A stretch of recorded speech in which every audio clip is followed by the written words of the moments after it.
Howdy, welcome back to more JTReacts, and today we are watching the top 10 TV shows every Brit should know. So if you don't know it, you're not British. Hate to break it to you, but I basically wanted to watch this video to see if I knew any of these shows. And honestly, I'm looking for a new show to watch. Me and my girlfriend Anna, we just finished watching Ozark on Netflix, which, by the way, fire show. The ending sucks, but it is a fire show. And we need a new show to watch, so hey, maybe we can find a British TV show to watch. So we're about to get into it. If you're new to the channel, hit the subscribe button. We are almost at like 4,000 subscribers over here. Thank you guys so much. I appreciate you guys. So if you're new here, hit the subscribe button, drop a like for more reactions like this. But other than that, let's get into it. Britain is well known for creating great television, and much of it is exported worldwide, from Monty Python to Doctor Who to all of those majestic nature documentaries by David Attenborough. But there are plenty of shows that are on all the time in the UK that never make it across the pond, and I think that you should know about them. Me too.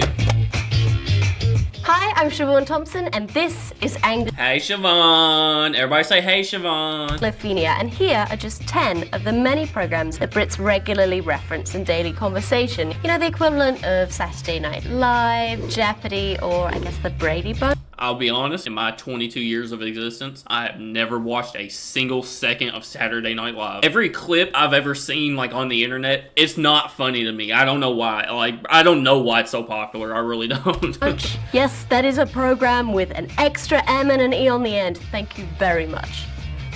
Blue Peter. The mission statement of the BBC is educate, inform, entertain, and this children's program does just that. It's a magazine-style show that covers every topic that a kid could be interested in, from kayaking to chemistry. It's been running since 1958, and it's most famous for its garden, the Blue Peter badges that you could win by writing in, and for making really, really cool things out of yogurt pots and See, this seems like one of those shows where, like, you turn it on for a kid, and you end up being the one that's actually watching it, you know? It just sucks you in and you get invested. I love the little shows like this, though, where they do, like, little experiments and stuff. Yeah, they're meant for a kid, but hey, I like them too, alright? Toilet rolls. It's basically if you took the world's coolest scout troop and put them on television. And what exactly is a Blue Peter anyway? Well, it's a maritime signal indicating that a vessel is about to begin a journey. I looked that up. Fun fact. Dad's Army. This was a sitcom made in the 60s and 70s about the Home Guard in a small town during World War II. These lovable old codgers were the last line of defense against the Nazis. It definitely plays into an ideal of the great British stiff upper lip, but it's still on all the time because it's really, really funny. If you ever need a lesson in the subtleties of social class interaction in the UK, you should watch this show. That's like... because somehow we managed to even make beating the Nazis about where you went to school. No. That reminds me of, like, MASH. Like, it's an old show, but it's such a classic and it's so good. It's still on TV to this day. Some classic army shows, they are always so good. Notable quotes include, "You stupid boy," and "They don't like it up 'em." And for all of you asking at home, this is what the theme tune sounds like. Who do you think you are kidding, Mr. Hitler, when you think old England's gone? Ba-da-bum-bum-bum. Yeah. Coronation Street. There are many I have heard of this one. operas in the UK.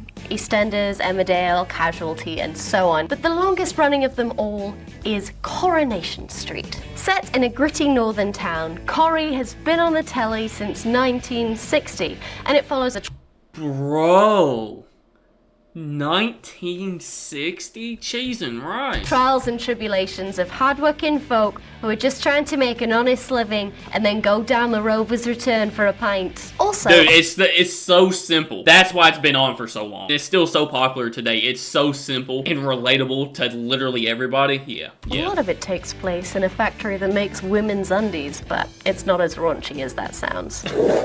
Richard and Judy. This married couple were the king and queen of daytime TV in the UK for over 20 years. They hosted This Morning from 1988 to 2001, and then an afternoon talk show called Richard and Judy from 2001 to 2009. Think Regis and Kathy Lee meets Oprah. Charlotte Church was discovered by calling into Richard and Judy and singing to them when she was just 11 years old because they love talented showbiz kids. Wow. So I guess Regis and Kathy Lee meets Oprah meets Ellen? Look, there are a limited amount of channels in the UK, so talk shows are in short supply, alright.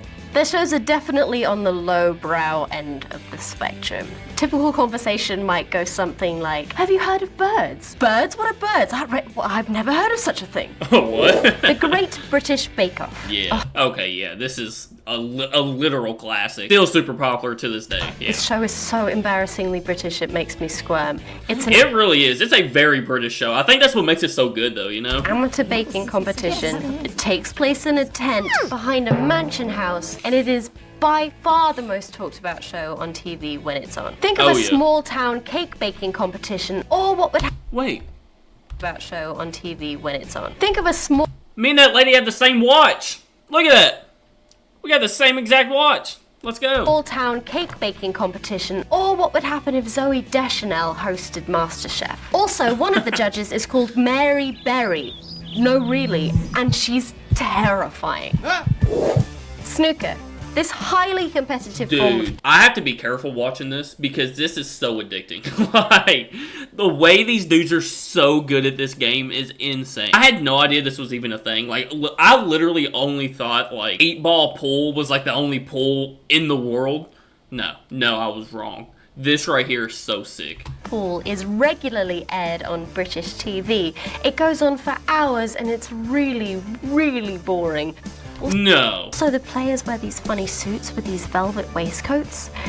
I don't know. Dude, it's I'm telling you, it is fire. It is not boring. Especially if you're watching somebody that's really good at it. Like, it's so sick. It remains bafflingly popular and is regularly shown on primetime TV. My overwhelming memory of the snooker as a child was that it would replace The Simpsons on BBC Two. Dang. Because whoever is making the scheduling decisions hated fun. The commentary is also fantastically monotonous. Oh, Robinson's placed the white ball. Oh yes, that's a nice break. She's not wrong, that is how it is, but... That's exactly what it needed to do. Just for hours. Top of the Pops. This was Britain's answer to American Bandstand. I've seen that sign before. Top of the Pops.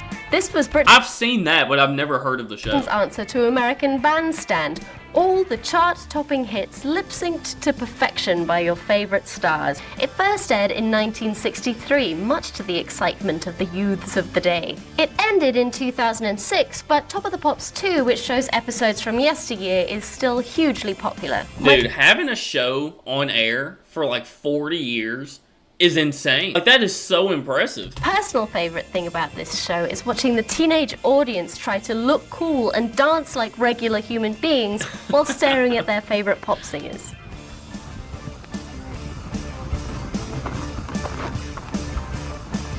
University Challenge. This is the best show on television, a fiendishly difficult general knowledge competition where teams of students representing their university compete to win a very shiny trophy and the respect of their peers.